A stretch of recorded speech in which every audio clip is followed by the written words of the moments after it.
Welcome to This Feels Familiar. I'm your host, Minaa B. I'm a therapist, author, and creator of the Siblinghood Theory, and this show explores the themes of belonging, conflict, and the relational patterns shaping your life. Let's dive in.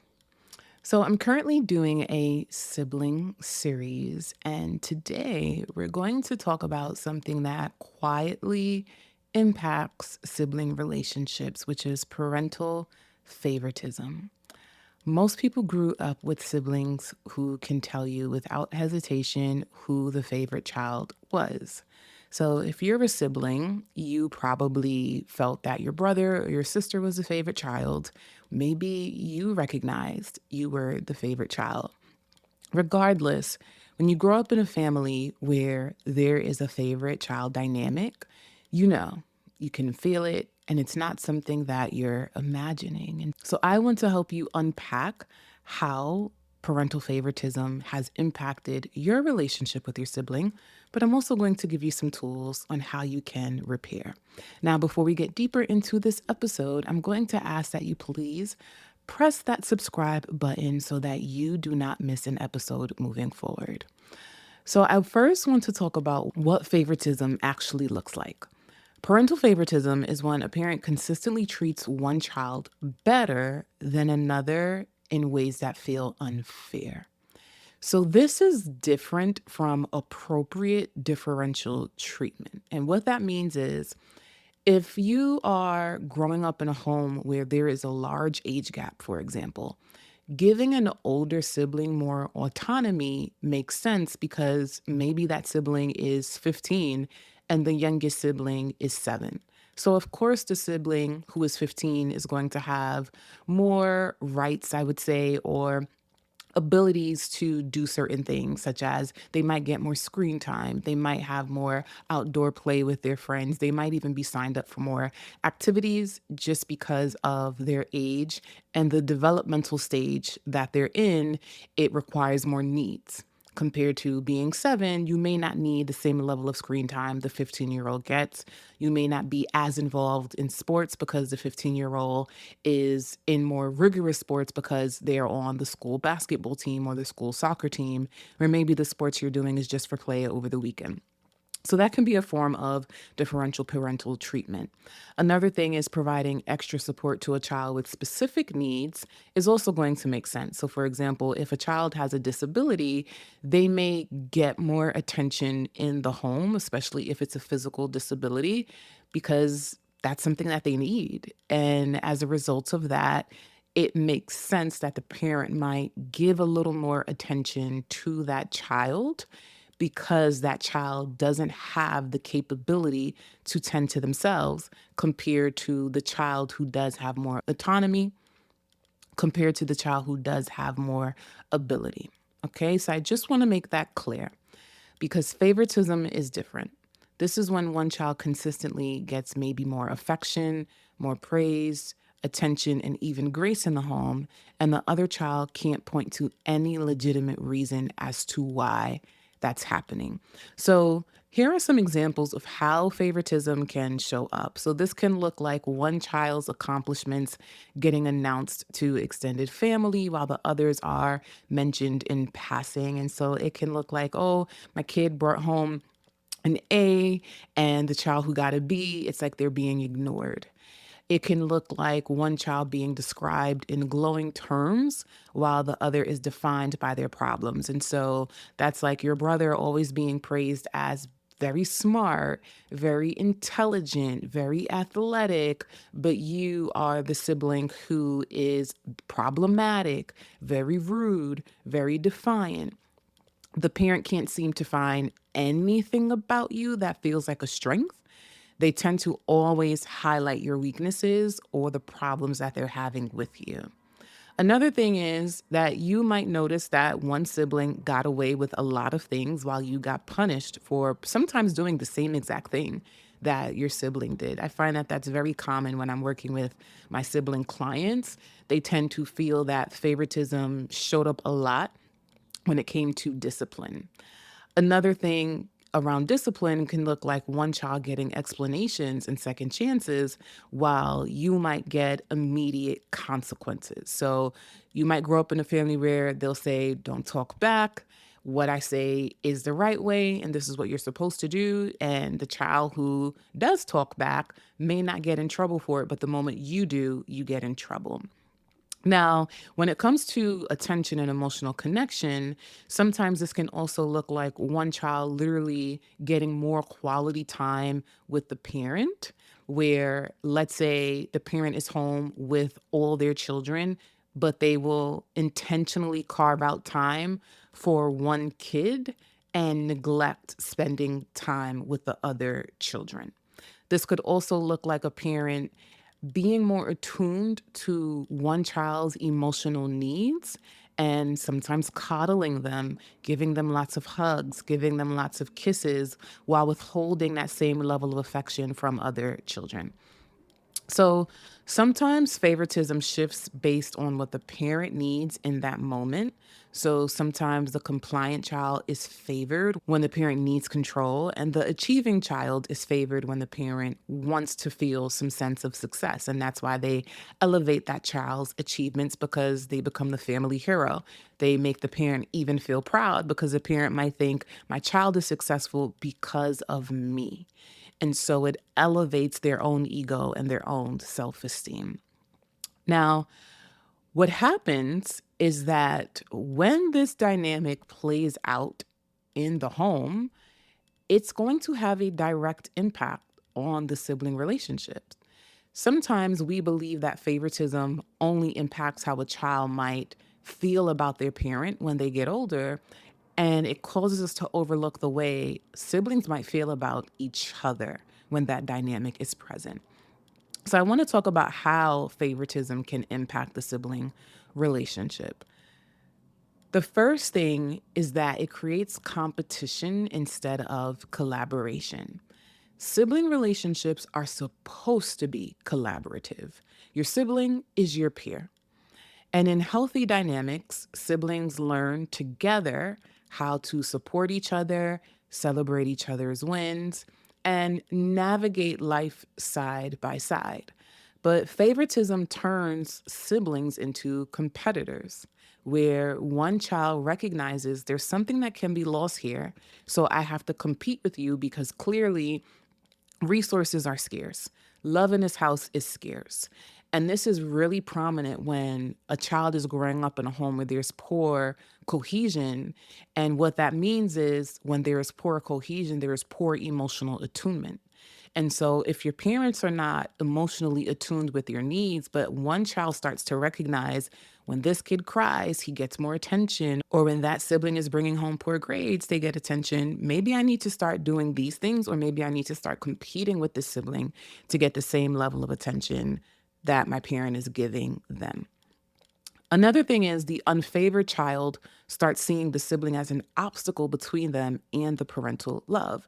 So they may think if my sibling wasn't so good at everything, maybe I'd get more attention.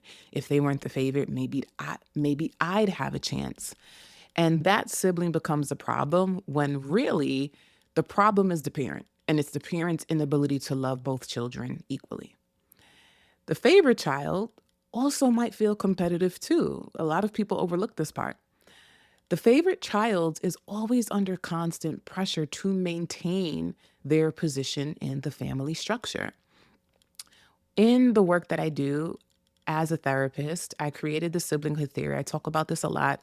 And there are 6 different dimensions that I cover in that theory. And so when I'm exploring sibling relationships, one of the dimensions I explore is role rigidity. And it's the roles that we play and how those roles harden over time.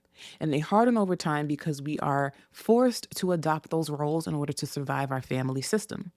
So when you are the favorite child, sometimes you want to fail. Sometimes you want to mess up. Sometimes you want to be an average person, but you realize that because of the family dynamic you're growing up in, there is a reward for you for being the favorite. And as a result of that, you struggle with relaxing. You feel like you always have to be a high achiever. You always have to be checking off some sort of box. You can't be average. You can't mess up, because if you do slip up, someone else might take your spot. Or worse, if you're not exceptional, you might lose the only source of love and approval you've ever known from your parent. So, this competitive dynamic doesn't end when you leave your parents' house. It becomes the automatic lens through which you see your sibling. You're not teammates, you're rivals. You're not collaborators, instead, you're competitors. And that can shape the interactions that you have. Another thing is that it breeds resentment. If you are listening right now and you recognize that there has been a dynamic where a sibling in your family structure was the favorite, I really want you to think about how resentment may have come up. Because favoritism creates resentment in both directions, and it's incredibly hard to talk about because the resentment feels illegitimate. If you're the unfavored child, you resent your sibling for getting what you couldn't access. You resent the ease with which they receive affection. You may resent the grace that they were given when they made mistakes. You might resent the way your parent lights up when they're around, especially during the holidays. They probably always hug that kid a lot. They are always asking them what new accomplishments they've achieved. They just seem so interested in their life, and they may even seem very interested in their grandchildren's lives. So they might seem so interested in the life of that sibling's child or children, but not your children. And that can also fuel a lot of resentment. You know logically that it's not their fault. You know they didn't ask to be favored, but at the end of the day, the resentment is there anyway because they represent everything that you're not getting. Every time they're praised, it reminds you of your inadequacy. And sometimes you recognize that is what your parent is trying to do on purpose. Every time they succeed, it highlights what you're failing to achieve. And again, sometimes your parent intent is to highlight that. And every time your parent treats them warmly, it's a reminder that you don't get the same warmth. So your sibling becomes a symbol of what you're missing. Now, if you're the favored child, you might resent your sibling too.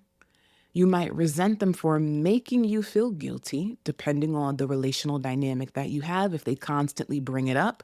And if you feel that they are not acknowledging your parents' role, but blaming you for it, you can feel some guilt around that.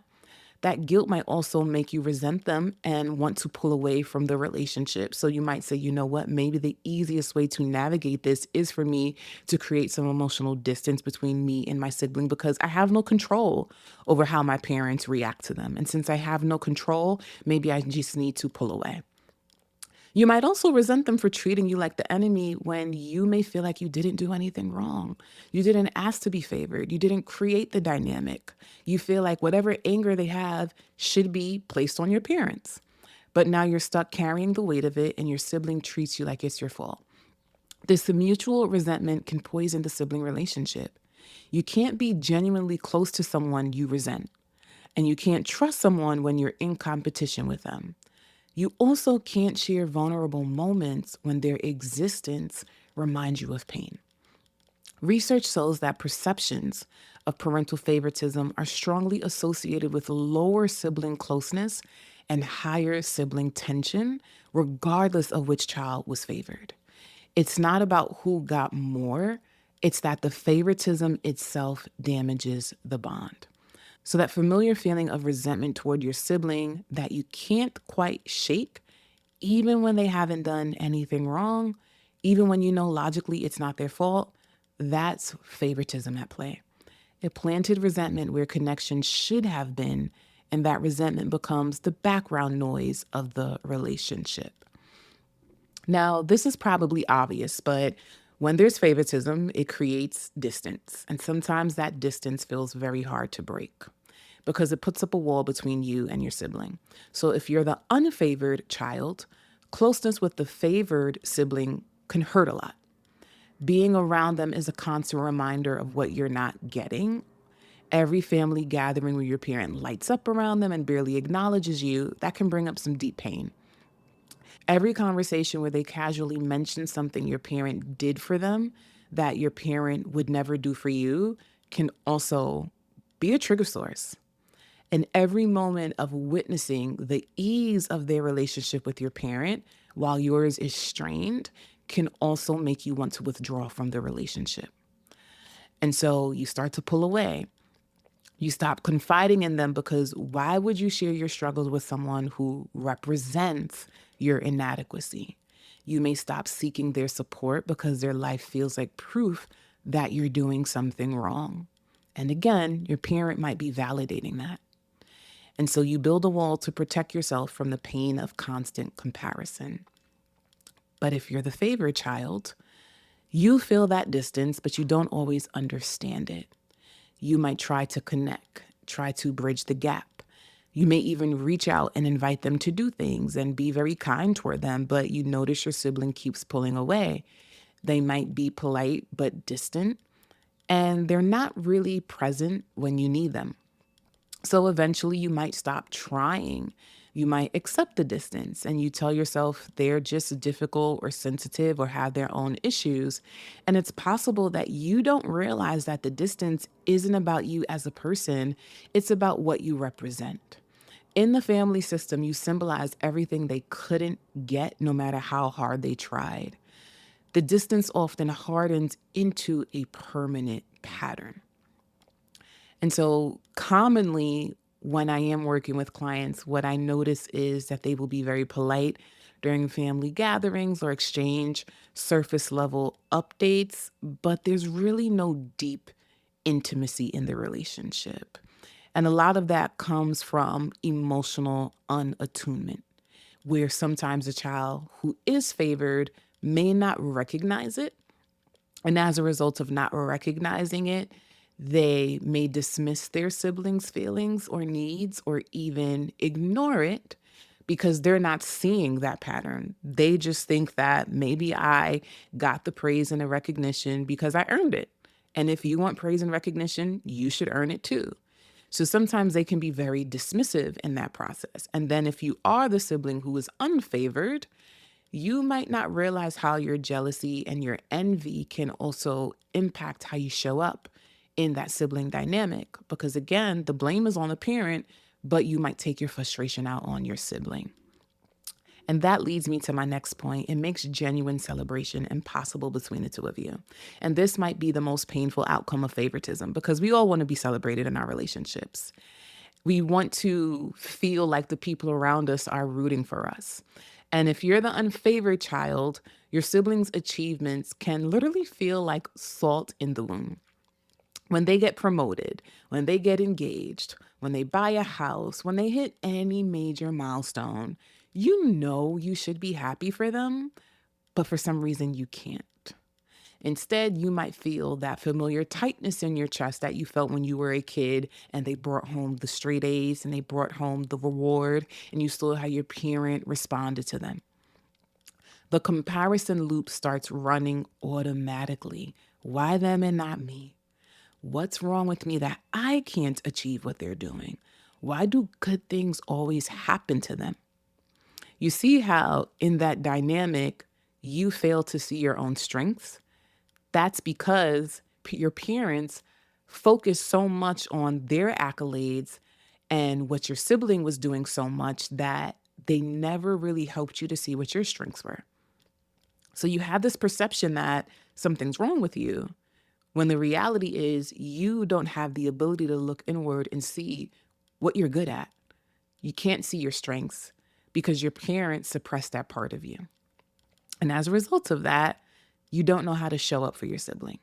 Their success highlights the persistent gap between what you want from your parent and where you are. So you might show up to their celebration and you might smile and you might say congratulations. And sometimes you might even give them a gift, but it's all performance.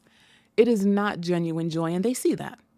You're going through the motions of what siblings are supposed to do, but underneath that, you're really struggling with feelings of inadequacy, resentment, and the old familiar pain of not being enough. Now, let me switch to if you were the favorite child, because the favorite child notices this.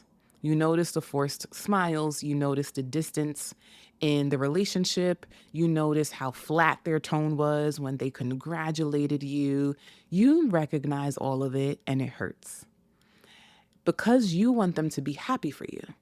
You want to share your joy with them. You want the sibling relationship where you celebrate each other authentically. But favoritism made that impossible. And no matter how much you achieve, you can't bridge that gap through success because the gap was never about success. In the first place, it was about emotional neglect from your parent. So, quick pause.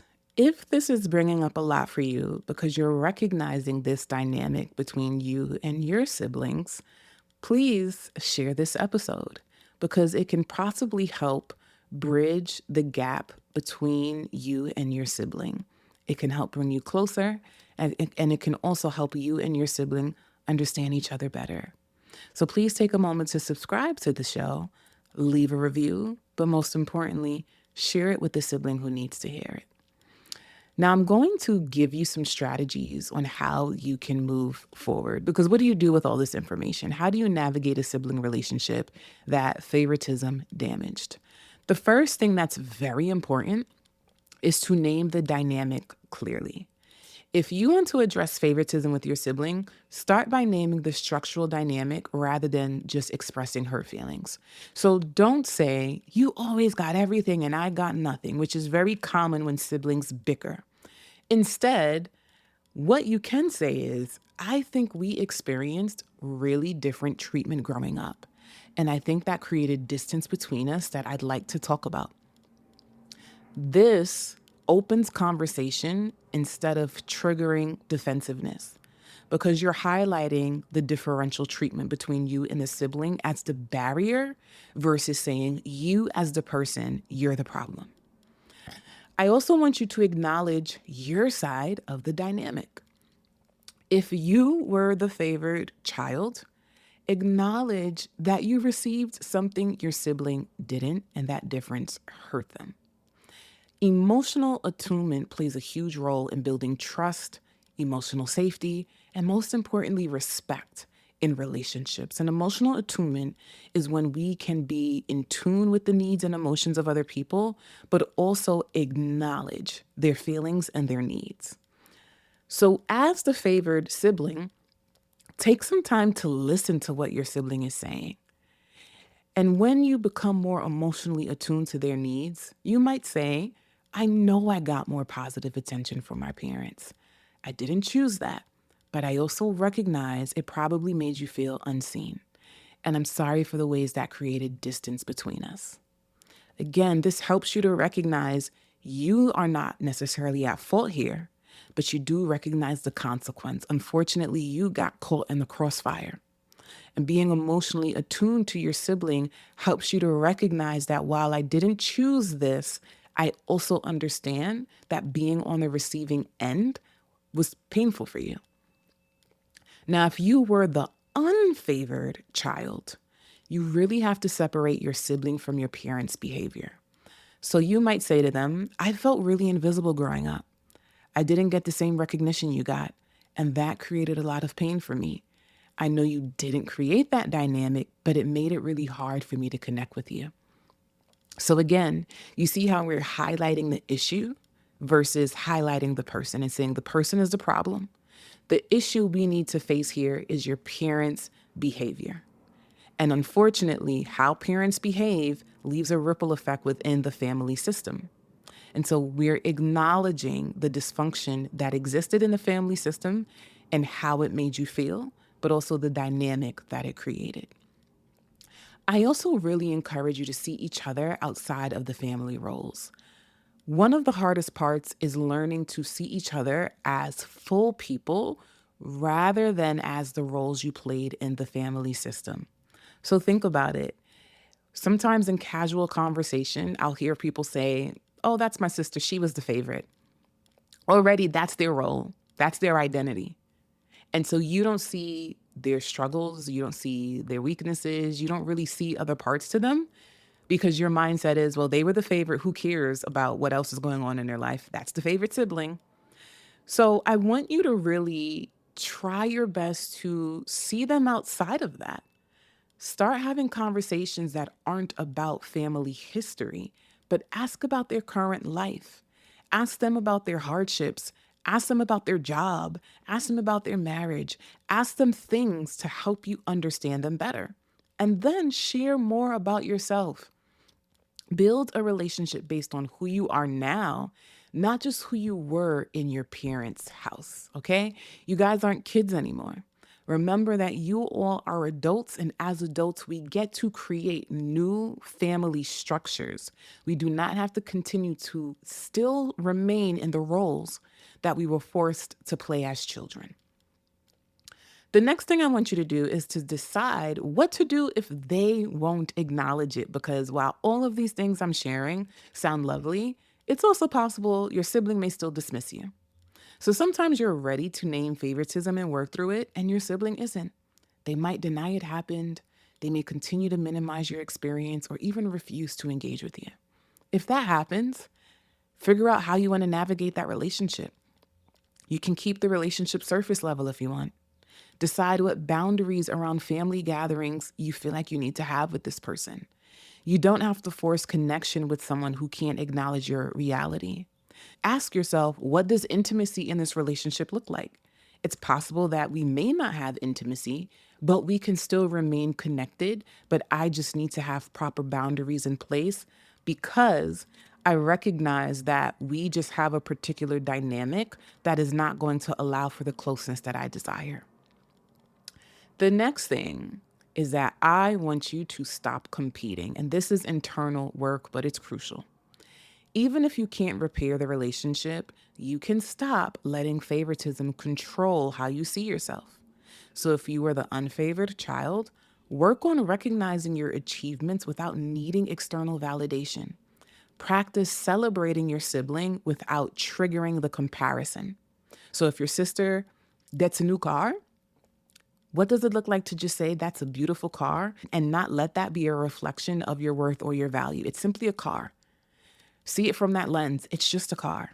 All my sibling did was buy a car, and every day people buy cars. So really, they may be doing something big in their own life, but on a larger scale, they're actually doing something every day. And so, do I want that to define my worth and my value? Or can I just celebrate a particular milestone in their life and something that they were able to achieve for themselves? Now, if you were the favored child, work on separating your self-worth from external validation. Practice being genuinely happy for your sibling without needing to match their success. Because sometimes when you are the favored child and you get the recognition and you get all of the praise, you might feel like you have to remain in that place. And sometimes that creates this illusion that you have to be better than your sibling. That's not true. Again, your parents may have created that dynamic, but you can be happy for your sibling even when you are not achieving the things that they're achieving. So remember that. The next thing I want you to do is recognize when distance is healthier. Not every sibling relationship damaged by favoritism can be repaired. So sometimes distance is the best option when one sibling refuses to acknowledge the favoritism. The resentment is too deep or staying connected requires minimizing your experience. So this doesn't necessarily mean you have to cut your sibling out your life or be estranged from them, but this means you may need to stop forcing closeness with someone who may not want closeness with you. Now, I also want you to build your life with people who see you. Whether or not you repair the relationship with your sibling, surround yourself with people who genuinely see you, who value you, and celebrate you without comparison. Yes, you may want it from your sibling, but if you didn't get it and you still don't get it, remember that you can build it elsewhere in your other relationships. Lastly, I want you to learn how to grieve the relationship you didn't get. Give yourself space to grieve the sibling relationship that you wish you had. The one where you were teammates instead of competitors, or the one where you celebrated each other and went on vacations and bought each other cakes and went to brunch together. If that is not happening, but you desire for it to happen, that's a loss. And it's okay to grieve that loss. It's okay to recognize that I wish for closeness with my sibling. I recognize that our parents created this dynamic between us. But unfortunately, this is where we are. and I need to grieve where we are because that grief is valid. So here's what I want you to take away from this episode. Favoritism broke your sibling relationship, but it wasn't your fault. Whether you were the favorite child or the overlooked child, you were both children trying to survive in a system you didn't create. The favored child didn't ask to be placed on a pedestal, and the unfavored child didn't deserve to be treated as less than. You can try to repair the relationship if you both want to do that work. You can acknowledge what happened, see each other outside the roles you were assigned, and build something new. Or you can accept the distance. You can recognize that favoritism created a rift that's just too deep and painful to bridge. And you can stop carrying shame for a distance that makes complete sense.